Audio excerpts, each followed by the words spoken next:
To all of you, आवाज आ रही है मेरी? बता दीजिए फटाफट। आई थिंक आ रही होगी। कैसे हो आप सब? Happy Sunday.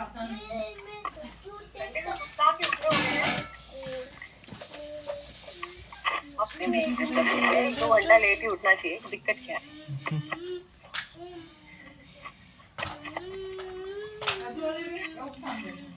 फोन में बात करते हैं। आ रही है बड़े दिन बाद लाइव। अच्छा हेलो। अच्छा लाइव आप नहीं आ रहे थे? हाँ हेलो हेलो। हाँ बोल कहाँ चलो शुरू करते हैं भाई, देर ना करते हुए। अधिकरण बचा हुआ है, उसके बाद फिर हम बहुत ही इंटरेस्टिंग टॉपिक में प्रवेश करने वाले हैं। बहुत ही अच्छे से हम समझेंगे उस टॉपिक को, क्योंकि वहाँ से पीटी में बड़े अच्छे से क्वेश्चन बनते हैं। डायरेक्ट वहाँ से कि हाँ ही कहा था वो। ठीक है शुरू करते हैं। हेलो नहीं बात करा तो ले रख दे जल्दी आगे रख खिलाऊंगी। स्पेयर हाँ अजमन के बाड़ी में जरूरत है स्प्रे उनके स्पेयर वाल जोरदा हाँ कीड़ावा हो गए हैं उनके कोला खेत कैसे नहीं रही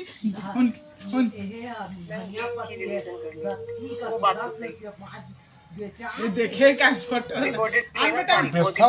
ये बेटा तो अब हम देखेंगे न्यायाधिकरण क्या है, न्यायाधिकरण क्या प्रोविजंस है न्यायाधिकरण के।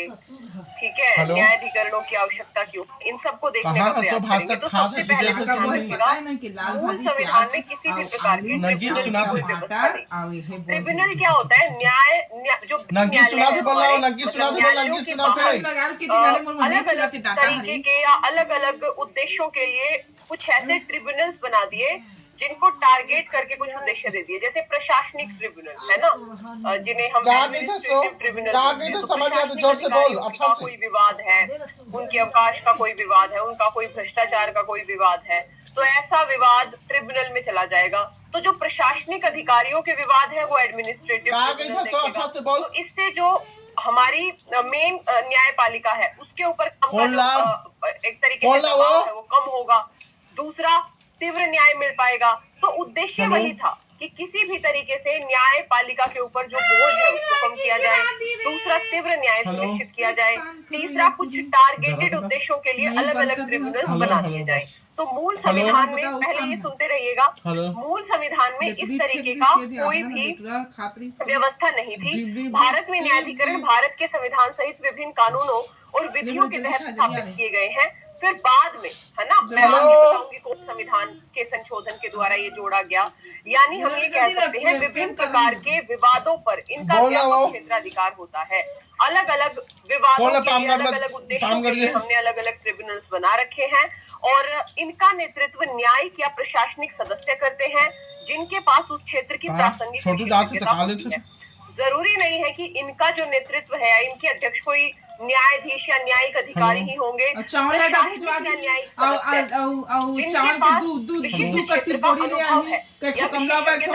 उनको इन ट्रिब्यूनल्स का अध्यक्ष या सदस्य बनाया जाता है। भारत के कुछ प्रमुख ट्रिब्यूनल्स में जैसे उदाहरण के तौर पे आप देखोगे नेशनल हरित न्यायाधिकरण है ना, नेशनल ग्रीन ट्रिब्यूनल का नाम आपने सुना होगा। तो नेशनल ग्रीन ट्रिब्यूनल क्या करेगा? जितने भी पर्यावरण के संदर्भ में वाद है ना, या इस तरीके के जो भी इश्यूज हैं वो जाएंगे नेशनल ग्रीन ट्रिब्यूनल के पास। ऐसे ही केंद्रीय प्रशासनिक ट्रिब्यूनल है ना, तो केंद्रीय प्रशासनिक ट्रिब्यूनल में जितने भी प्रशासनिक अधिकारी हैं उनसे संबंधित वाद विवाद केंद्रीय प्रशासनिक ट्रिब्यूनल में। आयकर अपील अधिकरण है ना, मान लो किसी की इनकम टैक्स का कोई इशू है तो इनकम टैक्स के रिलेटेड एक हमने ट्रिब्यूनल बना रखा है। प्रतिभूति अपील न्यायाधिकरण, जैसे हम बात करें ये शेयर्स वगैरह के रिलेटेड कोई यदि मुद्दा है तो ऐसे ना हमने तमाम ट्रिब्यूनल बना रखे हैं। सब याद नहीं रखने, सिर्फ एग्जाम्पल के तौर पे याद रखने हैं कि ये जो संविधान, ये जो न्यायाधिकरण है भारत के संविधान सहित अलग अलग कानूनों और विधियों के तहत हमने इनको गठित किया है।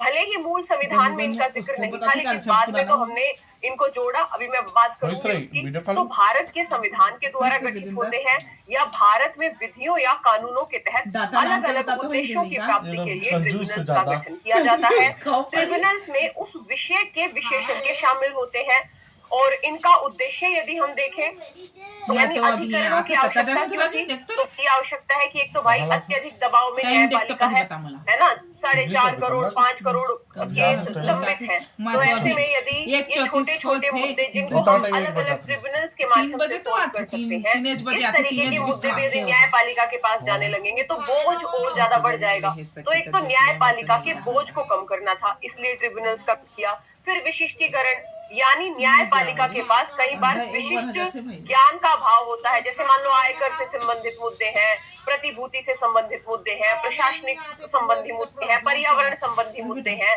तो ऐसे में जो विशेषज्ञ है ना, जो अनुभवी लोग हैं, वो यदि ऐसे मामलों को सुने तो ज्यादा बेहतर होगा। विशिष्टीकरण के उद्देश्य को आधार में को ध्यान में रखते हुए भी ट्रिब्यूनल्स का गठन किया गया।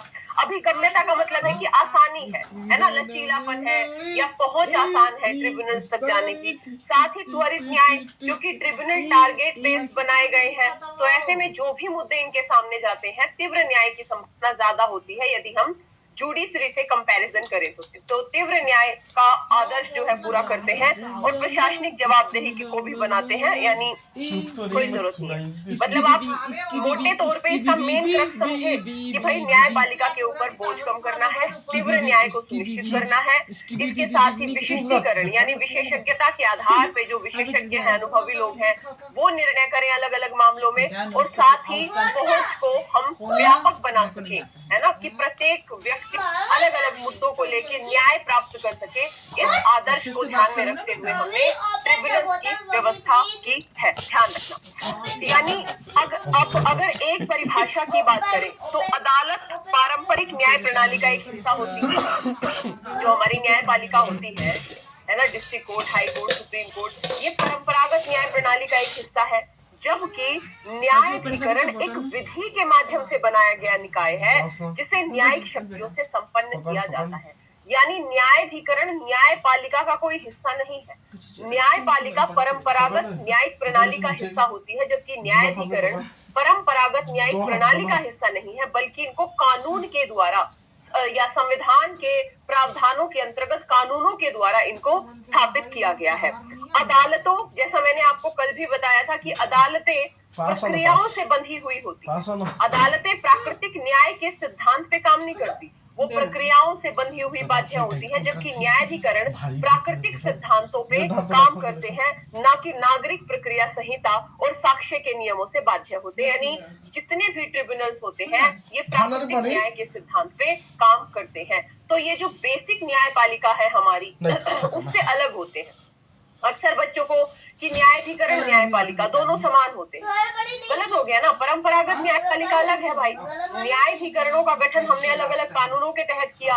दूसरा, परंपरागत जो न्यायपालिका है वो जो प्रक्रियागत बाध्यता है उससे बंधी हुई होती है, जबकि जो ट्रिब्यूनल्स होते हैं ये प्राकृतिक न्याय के सिद्धांत पे ही काम करते हैं। सिविल, आपराधिक, राजस्व इत्यादि मामलों पर एक अदालत का सामान्य क्षेत्राधिकार होता है, ध्यान रखिएगा। यानी अदालत के पास किसी भी प्रकार के मामले जा सकते हैं, सिविल मामले भी, राजस्व के मामले भी, आपराधिक मामले भी, लेकिन ट्रिब्यूनल के पास सभी मामले नहीं आएंगे। समझो इस बात को, ट्रिब्यूनल का जो क्षेत्राधिकार होता है वो सीमित होता है। यानी जिस पर्टिकुलर उद्देश्य के लिए कोई ट्रिब्यूनल बनाया है, समझ में आई? यानी जिस पर्टिकुलर उद्देश्य के लिए कोई ट्रिब्यूनल बनाया गया होता है उसी से जुड़े हुए मसले उसके पास जाएंगे, सारे मसले नहीं आएंगे। यानी न्यायाधिकरणों का जो क्षेत्राधिकार होता है वो सीमित होता है और संबंधित विधानों में दिए गए विशिष्ट मसलों तक ही सीमित होता है। जैसे ग्रेन ट्रिब्यूनल है तो ग्रेन ट्रिब्यूनल के पास राजस्व के मामले नहीं जाएंगे, आपराधिक मामले नहीं जाएंगे, जो पर्यावरण के अलावा आपराधिक मामले है ना। या जो केंद्रीय प्रशासनिक ट्रिब्यूनल है तो केंद्रीय प्रशासनिक ट्रिब्यूनल के पास विशिष्ट प्रशासन के संबंध में ही मुद्दे। तो यहाँ पे हम ये कह सकते हैं कि जो ट्रिब्यूनल्स है उनका क्षेत्राधिकार सीमित होता है, वो पर्टिकुलर किन्हीं मुद्दों की विशिष्टता के आधार पे काम करते हैं। जबकि जो मेन न्यायपालिका है उसमें हर प्रकार के मुद्दे जा सकते हैं। समझ में आई बात? यानी अदालतों में न्यायाधीशों को कानून में प्रशिक्षित किया जाता है कि न्यायाधिकरण में निर्णायक कानून में प्रशिक्षित, यानी जो निर्णय करने वाले हैं ट्रिब्यूनल में, जरूरी नहीं है कि ये कानून में प्रशिक्षित हो। किसी को राजस्व का ज्ञान है, किसी को पर्यावरण का ज्ञान है, भले ही उसको कानूनों का ज्ञान नहीं है, तो भी वो ग्रीन ट्रिब्यूनल का हिस्सा हो सकता है। लेकिन न्यायपालिका का हिस्सा कौन हो सकता है? जिसे कानूनों का ज्ञान है। समझ में आई? तो न्यायपालिका का हिस्सा वही हो सकते हैं जिन्हें कानूनों का ज्ञान है, जबकि ट्रिब्यूनल का हिस्सा वो लोग भी हो सकते हैं जिन्हें कानूनों का ज्ञान नहीं है, बल्कि जिस विशिष्ट उद्देश्य के लिए उनको किसी ट्रिब्यूनल में शामिल किया गया है उसका अनुभव होना चाहिए। अब यहाँ पे देख लो एक बार, अदालत वर्सेस ट्रिब्यूनल। ये पारंपरिक आधार से जुड़े, मतलब ये पारंपरिक आधार के आधार पे गठित है, ये नवीन है। ये प्रक्रिया से बंधे हुए होते हैं, ये प्राकृतिक न्याय के सिद्धांत पे आधारित होते हैं। हर प्रकार के मुद्दे को देखते हैं, ये है ना, ये देखते लिखा है, हर प्रकार के मुद्दे को देखते हैं, जबकि ये विशिष्ट मामलों हेतु गठित होते हैं। न्यायिक प्रशिक्षण जरूरी होता है, यानी यहाँ पे वही व्यक्ति न्यायाधीश बनेगा जिसे कानून का ज्ञान हो। यहाँ पे न्यायिक प्लस प्रशासनिक जो ज्ञान वाला व्यक्ति है, या जरूरी नहीं है कि उसको न्याय ज्ञान हो, है ना। मान लो ग्रीन ट्रिब्यूनल में ऐसा व्यक्ति भी जा सकता है जो पर्यावरण विशेषज्ञ है ना, तो ऐसे में बाध्यता नहीं है कानून का ज्ञान होने की। यहाँ तक बता दो, अगर किसी बच्चे को दिक्कत है तो फटाफट बताओ, टाइम नहीं है।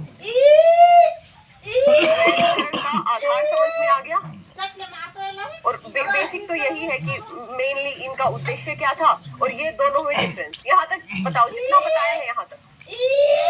आगे फिर हम आएंगे ही, दोनों के डिफरेंशिएशन को देखेंगे। ऑल क्लियर है?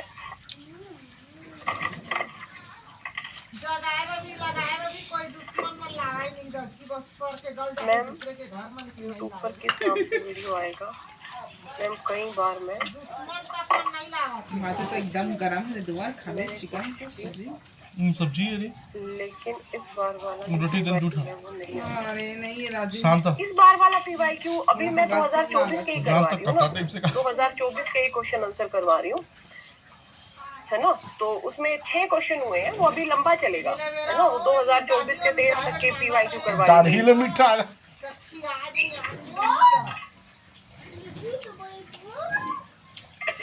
इकट्ठे नहीं है वो, छोटी छोटी वीडियोस आएंगी, जैसे 3-3 क्वेश्चन की, कभी 2 क्वेश्चन, कभी 4 क्वेश्चन, ऐसे आएंगे वो। और बांधे ना ठीक है, ठंडी चढ़ा चलो। के खुलना नहीं पिए। हाँ हाँ, जो प्रशासनिक ट्रिब्यूनल है, प्रशासनिक मतलब क्या, आप लोग प्रशासनिक अधिकारी बनोगे कल को, IAS, IPS, IRS, तो आप लोगों के मुद्दे केंद्रीय जो ये प्रशासनिक ट्रिब्यूनल या राज्य प्रशासनिक ट्रिब्यूनल है, इनमें जा सकते हैं। बेसिकली ये एक मैम ट्रिब्यूनल से मेंस में क्वेश्चन आते हैं। हाँ, एक क्वेश्चन तो यहीं पे आ सकता है कि क्या अंतर है न्यायपालिका और ट्रिब्यूनल्स के मध्य, है ना। दूसरा, ट्रिब्यूनल को किस उद्देश्य के लिए बनाया गया है। तो मुख्य परीक्षा में या ट्रिब्यूनल कैसे फेल हो रहे हैं, तो वो तो जब आप करंट अफेयर्स पढ़ोगे तो बहुत सारी चीजें आपको करंट अफेयर्स में भी पढ़नी होती है। बेसिक आइडियाज यहाँ से ये कैसे डिफरेंट है बेसिकली पारंपरिक हमारे न्यायपालिका, और ये क्यों बनाए गए। अब यहाँ पे कुछ पीटी में भी यहाँ से क्वेश्चन आते हैं, चुपचाप सुन लो एक बार, उसके बाद फिर आप आना। अभी मैंने कुछ नहीं पढ़ा है। देखो, न्यायाधिकरण देना नहीं लगी अभी नहीं पिसाने ऐसा करी। 42वें संविधान संशोधन के द्वारा एक नया भाग जोड़ा गया कॉन्स्टिट्यूशन में, भाग 14A, और भाग 14A के तहत न्यायाधिकरणों की व्यवस्था की। समझ में आई? मूल संविधान में न्यायाधिकरण दे देगा, भारतीय संविधान के मूल संविधान में न्यायाधिकरणों की व्यवस्था भाग 14A में की गई है, तो गलत हो जाएगा, है ना। आपको पता है 14A ठीक है, लेकिन मूल संविधान में था, है ना। 42वें संविधान संशोधन के द्वारा जोड़ा गया भाग 14A, और उसके बाद हमने न्यायाधिकरणों की व्यवस्था कर दी। इसके अंतर्गत 2 अनुच्छेद हैं। आपको बेसिक डिफरेंस इन दोनों में समझना है। पहले मैं बोल रही हूँ कि आप लोग क्वेश्चन मत पूछो, एक बार बेटा पूरी क्लास समझ लो, फिर मैं आपके सारे डाउट पे आऊंगा, सारे डाउट क्लियर हो जाएंगे, है ना। ज्यादा दिमाग मत लगाओ, जो पढ़ा रही हूँ केवल उस पे दिमाग लगाओ, ज्यादा दिमाग लगाने की जरूरत नहीं है, है ना। यहाँ पे देखो 323A और 323B, ये 2 अनुच्छेद व्यवस्था करते हैं ट्रिब्यूनल्स की। 323 है, ये प्रशासनिक अधिकरणों का प्रावधान करता है। आगे मैंने पूरे डिफरेंसेस अलग अलग लिखवाए हुए, पेशेंस रखना है।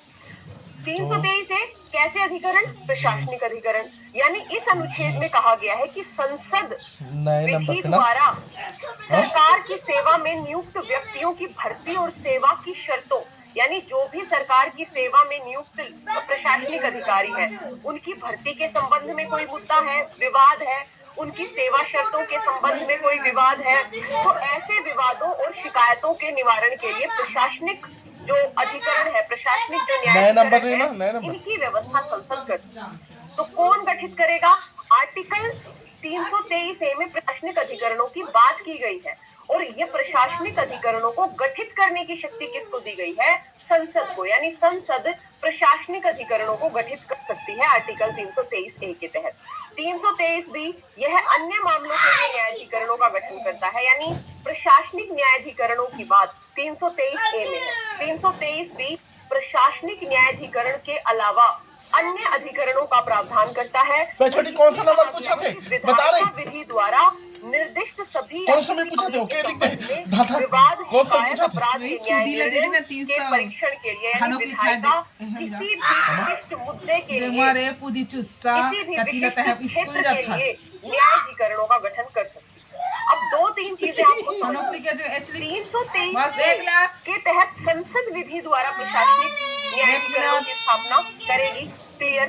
323A का प्रयोग करते हुए, क्योंकि 323A में ये कहा गया था कि संसद विधि के द्वारा प्रशासनिक ट्रिब्यूनल बना सकती है, तो संसद ने 1985 में प्रशासनिक न्यायाधिकरण अधिनियम पारित किया और प्रशासनिक न्यायाधिकरण अधिनियम के माध्यम से यहाँ पे केंद्र सरकार को राज्यों के लिए एक केंद्रीय प्रशासनिक न्यायाधिकरण, ठीक है, ये जो प्रशासनिक न्यायाधिकरण अधिनियम है, इस अधिनियम के तहत फिर ये जो अधिनियम के तहत केंद्र सरकार को ये पावर है कि केंद्र सरकार एक केंद्रीय प्रशासनिक अधिकरण यानी सेंट्रल एडमिनिस्ट्रेटिव ट्रिब्यूनल और स्टेट एडमिनिस्ट्रेटिव ट्रिब्यूनल स्थापित करने के लिए अधिकृत है। अभी आगे जब डिफरेंस बताऊंगी ना, बताऊंगी क्वेश्चन कहाँ से बनते हैं, कंफ्यूजन कहाँ क्रिएट होता है। यदि इतना समझ में आ गया तो एक बार थम्स अप दे। कुछ नहीं पढ़ाया मैंने, 2 बातें बताई हैं। 323A में प्रशासनिक अधिकरणों की बात है और इसको गठित करने की 323B में अन्य प्राधिकरणों के गठन की बात है और इसकी शक्ति विधायिका को दी गई है। इसी 323A के अंतर्गत 1985 में प्रशासनिक न्यायाधिकरण एक्ट पारित किया गया, यानी संविधान में जो बात थी उसके अंतर्गत एक एक्ट पारित किया गया और इस एक्ट में ये कह दिया गया कि केंद्र सरकार केंद्रीय प्रशासनिक अधिकरण और राज्य प्रशासनिक अधिकरण की व्यवस्था कर सकती। 2 बातें। अगला मुद्दा देखो, प्रशासनिक अधिकरण को आप थोड़ा सा देखेंगे। देखो, प्रशासनिक न्यायाधिकरण अधिनियम में प्रशासनिक न्यायाधिकरणों के उद्देश्य है, यानी उद्देश्य का मतलब क्या है? सीधी सी बात है कि भाई एक तो न्यायालयों का भार कम हो जाए, है ना, दूसरा विशिष्टता के आधार पे डिसीजन हो जाए, तीसरा तीव्र न्याय मिल जाए, है ना, पहुंच आसान हो न्यायाधिकरणों तक, यही तो उद्देश्य। तो इन उद्देश्यों की पूर्ति करने के लिए हमने प्रशासनिक अधिकरणों की व्यवस्था कर दी। यदि क्षेत्राधिकार की बात करें तो अलग से लिखा भी हुआ है, जितने भी प्रशासनिक न्यायाधिकरण होते हैं, जितने भी ट्रिब्यूनल होते हैं, एडमिनिस्ट्रेटिव ट्रिब्यूनल होते हैं, इनमें केंद्र, राज्य, स्थानीय निकाय, सार्वजनिक निगम और अन्य सार्वजनिक प्राधिकरण की जितने भी सार्वजनिक सेवाओं में नियुक्त व्यक्ति हैं, उनकी भर्ती और सेवा शर्तों के संबंध में विवादों का समाधान होता है। तो किस किस के ध्यान रखना, किस किस के, यदि कोई केंद्र की सेवा में है, यदि कोई राज्य की सेवा में है, यदि कोई स्थानीय उसमें है, सेवा में है, यदि कोई किसी सार्वजनिक प्राधिकरण में है, जो ये हमारे ना क्या जैसे भेल सेल गेल वगैरह, तो कोई सार्वजनिक प्राधिकरण में है, इस तरीके के प्राधिकरणों में ये केंद्रीय, राज्य या स्थानीय प्राधिकरणों में शामिल जितने भी कर्मचारी होते हैं, उनकी सेवा शर्तों, उनकी भर्ती से संबंधित वाद विवाद इसमें सुने जाएंगे। सेना के गैर सैनिक कर्मचारी भी इसमें शामिल। अब सुनो, सेना में 2 तरीके के कर्मचारी होते हैं, एक सैन्य कर्मचारी, एक गैर सैन्य कर्मचारी। सैन्य कर्मचारी मतलब जिन्हें युद्ध के स्तर पे सक्रिय काम करना है, जो सैनिक है बेसिकली। गैर सैन्य कर्मचारी क्लर्क हो गया, है ना, मतलब क्लर्क हो गए, कोई लिपिक हो गए, है ना, कोई और एडवाइजर हो गए। तो जितने भी गैर सैन्य कर्मचारी होते हैं वो भी इन केंद्रीय प्रशासनिक जो अधिकरण है उनके दायरे में आएंगे। अब आपसे पीटी में क्वेश्चन पूछ सकता है, प्रशासनिक न्यायाधिकरण के दायरे में केंद्र, राज्य, स्थानीय निकायों, सार्वजनिक प्राधिकरणों के सभी कर्मचारी शामिल होते हैं, सेना का कोई भी कर्मचारी, है ना, इसके अंतर्गत शामिल नहीं होता, चाहे वो सैन्य कर्मचारी है, चाहे वो गैर सैन्य कर्मचारी है।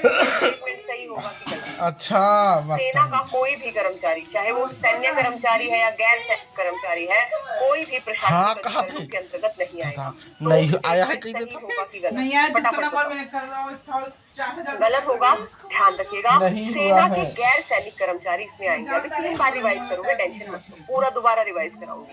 अब इसी की तर्ज पे हमने केंद्रीय प्रशासनिक न्यायाधिकरण की स्थापना 1985 में संविधान के अनुच्छेद 323 के तहत हमने CAT, Central Administrative Tribunal. Delhi में एक प्रमुख खंडपीठ है इसकी। यदि हम कैट की पर्टिकुलर बात करें तो इसकी प्रमुख खंडपीठ है दिल्ली में, और पूरे भारत में कैट की मतलब नहीं चाहता इतना नहीं रटना कहाँ है, नहीं, मोटे मोटे तौर पे 1985 में हम कैट बनाया। दिल्ली में इसकी प्रमुख खंडपीठ है, और दिल्ली के अलावा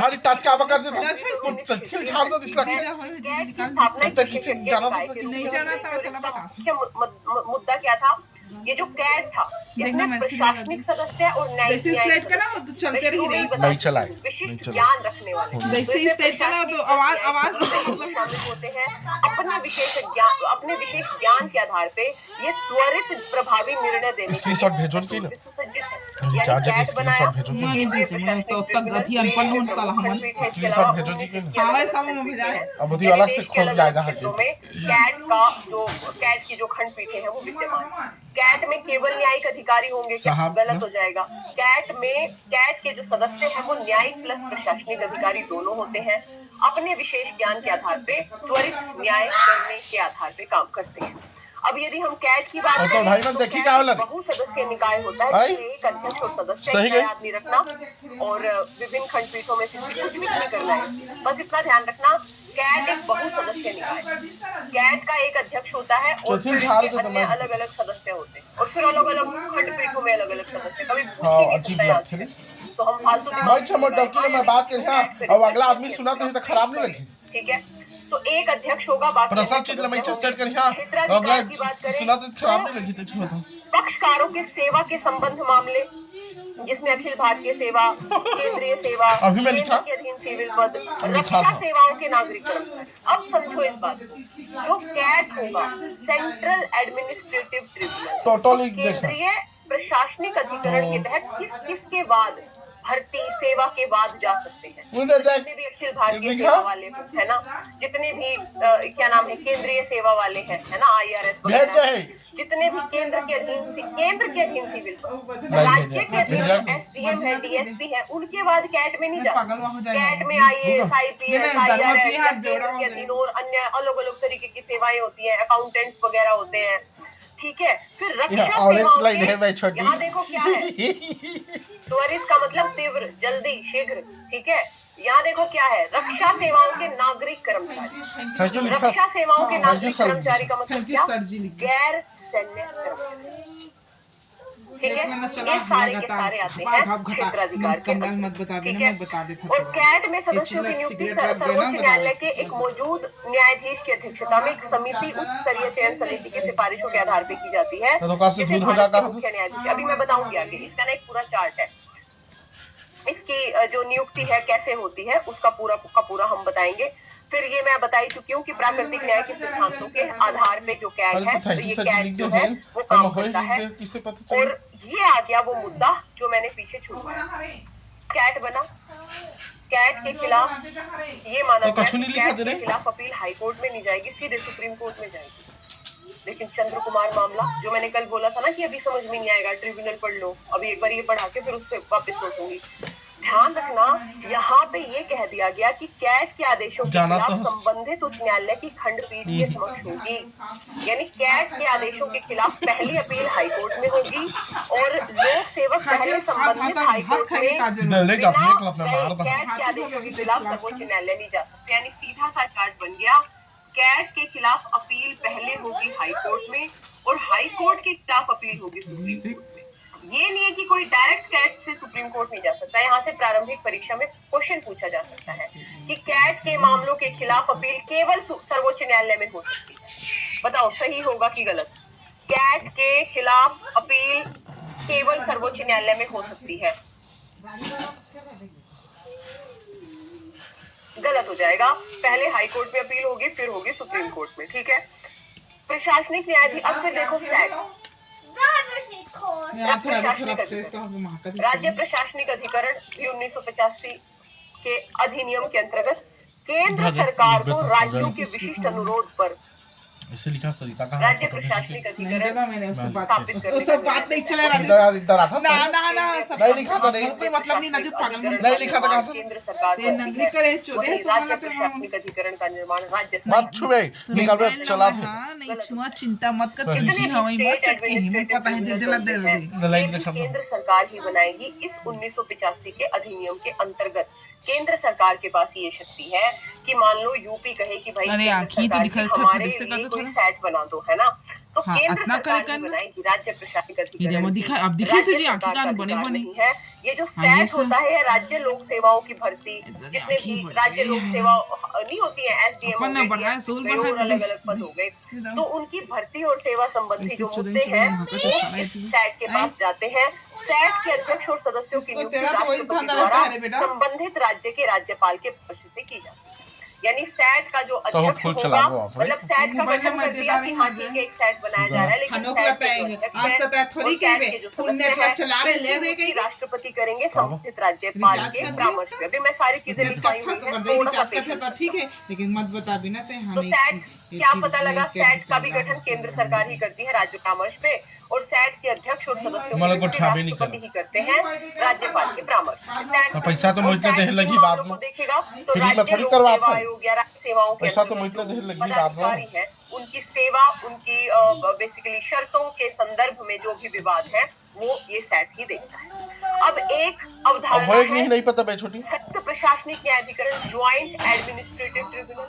2 या 2 से अधिक राज्यों का मिला के एक जैट बना दिया, JAT, ध्यान रखना। प्रशासन संयुक्त प्रशासनिक न्यायाधिकरण का भी प्रावधान किया गया।